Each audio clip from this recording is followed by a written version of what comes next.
چنانچہ ابن آدم اس لیے نہیں آیا کہ خدمت لے، بلکہ اس لیے کہ خدمت کرے اور اپنی جان بہتیروں کے بدلے فدیہ میں دے۔ خداوند کے زندہ اور پاک کلام میں سے متی کی انجیل اس کا 20واں باب۔ کیونکہ آسمان کی بادشاہی اس گھر کے مالک کی مانند ہے جو سویرے نکلا تاکہ اپنے تاکستان میں مزدور لگائے، اور اس نے مزدوروں سے 1 دینار روز ٹھہرا کر انہیں اپنے تاکستان میں بھیج دیا۔ پھر پہر دن چڑھے کے قریب نکل کر اس نے اوروں کو بازار میں بیکار کھڑے دیکھا اور ان سے کہا، تم بھی تاکستان میں چلے جاؤ، جو واجب ہے تم کو دوں گا۔ پس وہ چلے گئے۔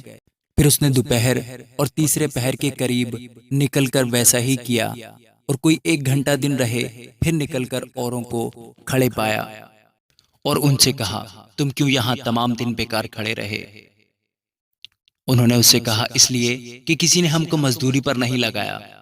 اس نے ان سے کہا، تم بھی تاکستان میں چلے جاؤ۔ جب شام ہوئی تو تاکستان کے مالک نے اپنے کارندہ سے کہا کہ مزدوروں کو بلا اور پچھلوں سے لے کر پہلوں تک ان کی مزدوری دے دے۔ جب وہ آئے جو گھنٹہ بھر دن رہے لگائے گئے تھے، ان کو 1 دینار ملا۔ جب پہلے مزدور آئے تو انہوں نے یہ سمجھا کہ ہم کو زیادہ ملے گا، اور ان کو بھی 1 دینار ملا۔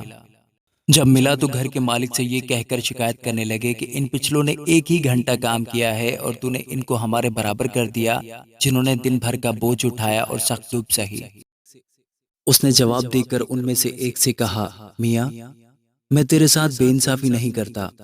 کیا تیرا مجھ سے 1 دینار نہیں ٹھہرا تھا؟ جو تیرا ہے اٹھا لے اور چلا جا۔ میری مرضی یہ ہے کہ جتنا تجھے دیتا ہوں اس سے پچھلے کو بھی اتنا ہی دوں۔ کیا مجھے روا نہیں کہ اپنے مال سے جو چاہوں سو کروں؟ یا تو اس لیے کہ میں نیک ہوں بری نظر سے دیکھتا ہے؟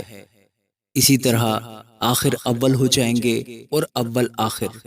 اور یروشلم جاتے ہوئے یسوع 12 شاگردوں کو الگ لے گیا اور راہ میں ان سے کہا، دیکھو ہم یروشلم کو جاتے ہیں، اور ابن آدم سردار کاہنوں اور فقیوں کے حوالے کیا جائے گا، اور وہ اس کے قتل کا حکم دیں گے اور اسے غیر قوموں کے حوالہ کریں گے، تاکہ وہ اسے ٹھٹھوں میں اڑائیں اور کوڑے ماریں اور مصلوب کریں، اور وہ تیسرے دن زندہ کیا جائے۔ اس وقت زبدی کے بیٹوں کی ماں نے اپنے بیٹوں کے ساتھ اس کے سامنے آ کر سجدہ کیا اور اس سے کچھ عرض کرنے لگی۔ اس نے اس سے کہا کہ تو کیا چاہتی ہے؟ اس نے اس سے کہا، فرما کہ یہ میرے دونوں بیٹے تیری بادشاہی میں تیری دہنی اور بائیں طرف بیٹھیں۔ یسوع نے جواب میں کہا، تم نہیں جانتے کہ کیا مانگتے ہو۔ جو پیالہ میں پینے کو ہوں کیا تم پی سکتے ہو؟ انہوں نے اس سے کہا، پی سکتے ہیں۔ اس نے ان سے کہا، میرا پیالہ تو پیو گے، لیکن اپنے دہنے بائیں کسی کو بٹھانا میرا کام نہیں، مگر جن کے لیے میرے باپ کی طرف سے تیار کیا گیا انہی کے لیے ہے۔ اور جب 10 نے یہ سنا تو ان دونوں بھائیوں سے خفا ہوئے۔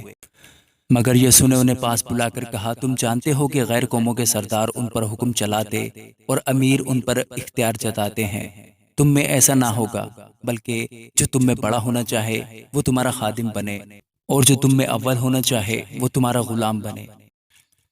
چنانچہ ابن آدم اس لیے نہیں آیا کہ خدمت لے، بلکہ اس لیے کہ خدمت کرے اور اپنی جان بہتیروں کے بدلے فدیہ میں دے۔ اور جب وہ یریحو سے نکل رہے تھے، ایک بڑی بھیڑ اس کے پیچھے ہو لی، اور دیکھو 2 اندھوں نے جو راہ کنارے بیٹھے تھے، یہ سن کر کہ یسوع جا رہا ہے، چلا کر کہا، اے خداوند ابن داؤد، ہم پر رحم کر۔